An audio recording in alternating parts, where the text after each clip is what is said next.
ఇవాళ మేము వచ్చిన తర్వాత వీటిని పరిశీలించి పరివాహక ప్రాంతాన్ని లెక్క పెడితే 68% తెలంగాణకు రావాలి, 32% ఆంధ్రప్రదేశ్కు పోవాలి, మాకు 70% నీళ్లను కేటాయించండి అని గతంలో చేసిన ఒప్పందాలను అన్నిటినీ తిరగరాయాల్సిందే అని పదే పదే ఢిల్లీకి వెళ్ళి ప్రధానమంత్రిని మొదలు పెడితే జలశక్తి మినిస్టర్ వరకు గతంలో ఉన్న మంత్రిని ఇప్పుడున్న మంత్రిని పదే పదే ఉత్తమ్ కుమార్ రెడ్డి గారు నేను ఉన్నతాధికారులు వెళ్ళి కలిసి కృష్ణా పరివాహక ప్రాంతంలో పరివాహక ప్రాంతం 70% మాదుంది, 30% ఆంధ్రప్రదేశ్ ఉంది, నీళ్లు మాత్రం 66% ఆంధ్రప్రదేశ్ తీసుకుంటుంది, 34% మాకిస్తుంది.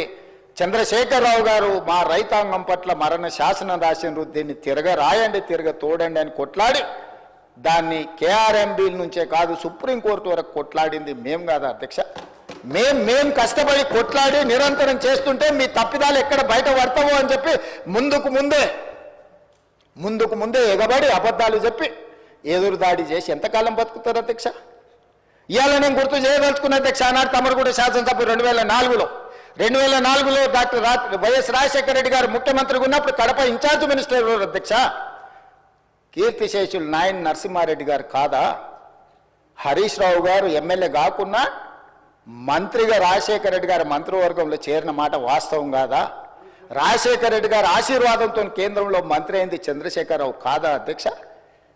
చంద్రశేఖరరావు గారు కేంద్ర మంత్రిగా ఉన్నప్పుడే 4000 క్యూసెక్కులు ఉన్న పోతిరెడ్డి పాడు 44,000 క్యూసెక్కులకు పెంచిన మాట వాస్తవం కాదా? ఆనాడు మరి శశిధర్ రెడ్డి, పి జనార్దన్ రెడ్డి గారు సొంత ప్రభుత్వంలో ఉండి కూడా పోతిరెడ్డి పాడు పొక్క పెద్దది చేస్తే శాశ్వతంగా తెలంగాణ ఎడారిగా మారుతుంది, దాన్ని అడ్డుకోవాల్సిందని ఇదే శాసనసభలో నిటారుగా నిలబడి కొట్లాడింది పి జనార్దన్ రెడ్డి కాదా? ఆనాడు రాజశేఖర రెడ్డి గారికి హారతులు ఇచ్చింది చంద్రశేఖరరావు, హరీష్ రావు గారు కాదా అని నేను అడుగుతున్నా అధ్యక్ష.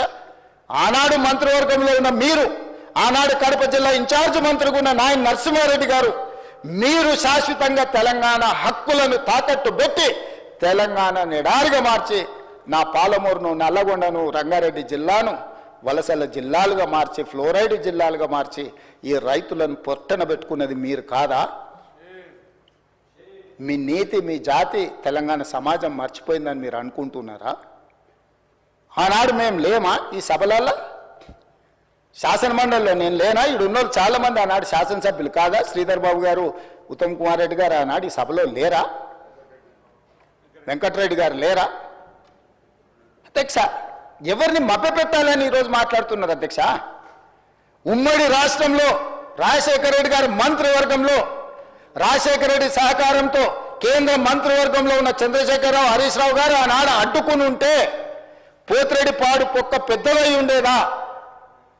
తెలంగాణకు అన్యాయం జరిగి ఉండేదా అని నేను అడుగుతున్నా అధ్యక్ష. అది పక్కన పెట్టండి అధ్యక్ష. కాంగ్రెస్ పార్టీ శ్రీమతి సోనియా గాంధీ గారు ఆనాడు ఆల్ పార్టీ కమిటీలో ఉత్తమ్ కుమార్ రెడ్డి గారు తెలంగాణ తరఫున రిప్రజెంట్ చేసిండ్రు. అఖిల పక్షాన్ని పిలిచినప్పుడు కేంద్ర హోంశాఖ తెలంగాణ రావాలి అని వారు వాదనలు వినిపించిన తర్వాత జూన్ 2, 2014 నాడు తెలంగాణ రాష్ట్రం ఏర్పడ్డ తర్వాత ఆనాడు ఉమ్మడి రాష్ట్రంలో 2011-12లో కిరణ్ కుమార్ రెడ్డి గారి మీద ఒత్తిడి తీసుకొచ్చి పాలమూరు రంగారెడ్డి ఎత్తిపోతల కోసం, సర్వే కోసం, నిధుల కోసం, ప్రాజెక్టుల కోసం ఈరోజు డీకే అరుణ గారు బీజేపీలో ఉండొచ్చు కాక డీకే అరుణ గారు, చిన్నారెడ్డి గారు, మల్లు రవి గారు కొట్లాడి ఆనాడు జీవో దీపించి రోజుకు 2 టీఎంసీల ప్రకారం జూరాల నుంచి నీళ్లు తరలించాలి పాలమూరు రంగారెడ్డి కానీ ప్రాజెక్టును ఆమోదింపజేసింది నిజం కాదా అధ్యక్ష? ఆ రోజు తమరు కూడా ఉన్నారు కదా అధ్యక్ష. తెలంగాణ రాష్ట్రం ఏర్పడ్డ తర్వాత పాలమూరు రంగారెడ్డి ఎత్తిపోతల పథకాన్ని జూరాల నుంచి నీళ్లు తీసుకునే విధానం మీద పెద్దలు చిన్నారెడ్డి గారు ఇదే సభలో మాట్లాడితే చిన్నారెడ్డి గారిని ఏ రకంగా దూషించిండో ఈ సభనే సజీవ సాక్షి. చంద్రశేఖరరావు గారు ఇక్కడనే నిలబడి చిన్నారెడ్డిని అవమానించిన మాట వాస్తవం కాదా? కాంట్రాక్టర్ల కోసం, కమిషన్ల కోసం, లిఫ్టుల కోసం, పంపుల కోసం, మోటార్ల కోసం కక్కుర్తిపడి కాంట్రాక్టర్ ఇచ్చిన కమిషన్ల కోసం జూరాల నుంచి తీసుకోవాల్సిన నీళ్లను శ్రీశైలం బ్యాక్ వాటర్స్ కు తరలించడంతో ప్రాజెక్టు వ్యయం 16,000 నుంచి 35,000 కోట్లకు పెరగడమే కాకుండా 100 కిలోమీటర్లు పారాల్సిన 175 కిలోమీటర్లు కాలువలు తవ్వాల్సి వచ్చి ఈరోజు 60,000 కోట్లకు అంచనాలు పెరిగినాయి అధ్యక్ష. 2 టీఎంసీలను 1 టీఎంసీకి తగ్గించి శ్రీశైలంకు తరలించడం వల్ల ఈరోజు ప్రాజెక్టులు కట్టిన నీళ్లు తీసుకోలేని పరిస్థితి మనకు దాపురించిన మాట వాస్తవం కాదా అధ్యక్ష? అధ్యక్ష, తుంగభద్ర కానీ లేకపోతే సుంకేశ్లో కానీ లేకపోతే కృష్ణానది జలాలు కానీ కర్ణాటక రాష్ట్రం నుంచి మొట్టమొదట మహబూబ్నగర్ జిల్లాలో అలంపూర్ గద్వాల ప్రాంతంలో వస్తాయి అధ్యక్ష మొట్టమొదటి ప్రాజెక్టు జూరాల దగ్గర. తెలంగాణ రాష్ట్రంలో కర్ణాటక నుంచి వచ్చే ఏ నీళ్ళైనా మహబూబ్నగర్ జిల్లాలో ఉన్న అలంపూర్ గద్వాల దగ్గరికి మొట్టమొదట నీళ్లు వస్తే నీళ్లు వచ్చినట్టే ఒడిచిపట్టుకొని తెలంగాణ రాష్ట్రానికి పాలమూరు జిల్లాకు, రంగారెడ్డి జిల్లాకు, నల్గొండ జిల్లాకు, ఖమ్మం జిల్లాకు తరలించుకుంటే ఈనాడు పోతిరెడ్డిపాడు లేకపోతే ముచ్చుమరి మాల్యాల నుంచి రాయలసీమకు తరలించకపోయే అవకాశమే లేకపోతుండే అధ్యక్ష. మహబూబ్నగర్ జిల్లాలో కర్ణాటక నుంచి ఎంటర్ అయిన నీళ్లు ఈరోజు తిరిగి మళ్ళీ రాయలసీమ పోయి మళ్ళీ వెనక్కొచ్చి మళ్ళీ శ్రీశైలంకి వచ్చినప్పుడు ఒకవైపు రాయలసీమ ఇంకొక వైపు మహబూబ్నగర్ ఉంటే మొత్తం కల్వకుర్తి లేకపోతే పాలమూరు, రంగారెడ్డి అన్ని ప్రాజెక్టులు కలిపితే కూడా రోజుకు 2 టీఎంసీలు తీసుకునే కెపాసిటీ మన ప్రాజెక్టులలో లేదు. ఇవాళ ఎస్ఎల్బీసీ ఆనాడు రాజశేఖర రెడ్డి గారు ఉన్నప్పుడు ఫ్లోరైడ్ జిల్లా అయిన నల్గొండ జిల్లాకు 3,60,000 ఎకరాలకు గ్రావిటీతో నీళ్లు ఇవ్వాలని ఎస్ఎల్బీసీని ఆనాడు 2,000 కోట్లతో ప్రారంభిస్తే ఆనాడు దాదాపుగా 20 పైగా కిలోమీటర్లు ఉమ్మడి రాష్ట్రంలో టన్నెల్ తవ్వుతే నువ్వు తెలంగాణ వచ్చిన తర్వాత 4 ఏళ్లలో పూర్తి చేయాల్సిన ప్రాజెక్టును 10 ఏళ్ళైనా పూర్తి చేయక 10 కిలోమీటర్లు పక్కన పెట్టి ఈరోజు శాశ్వతంగా నల్గొండ జిల్లాను ఫ్లోరైడ్లో ముంచి అక్కడి రైతుల చావులకు కారణం నువ్వు. ఆ ప్రాజెక్టు పూర్తి చేస్తే ఎవ్రీ డే 4,000 క్యూసెక్కులు నీళ్లు తీసుకపోతే గ్రావిటీతోనే రూపాయి ఖర్చు కూడా లిఫ్టుల మీద పెట్టాల్సిన అవసరం లేకుండా ప్రాజెక్టు కంప్లీట్ అయి ఉండేది అధ్యక్ష. ఇవాళ జరిగిన ఎస్ఎల్బీసీ ప్రమాదానికి ఆ 8 మంది చావులకు నువ్వు కారణం కాదా? వాటి వివరాలు నేను మళ్ళీ చెప్తా అధ్యక్ష. అలాంటిది పాలమూరు, రంగారెడ్డి ఎత్తిపోతలు తెలంగాణ రాష్ట్రం వచ్చినాక ప్రారంభించి 10 సంవత్సరాలైనా నువ్వు పూర్తి చేయలేదు.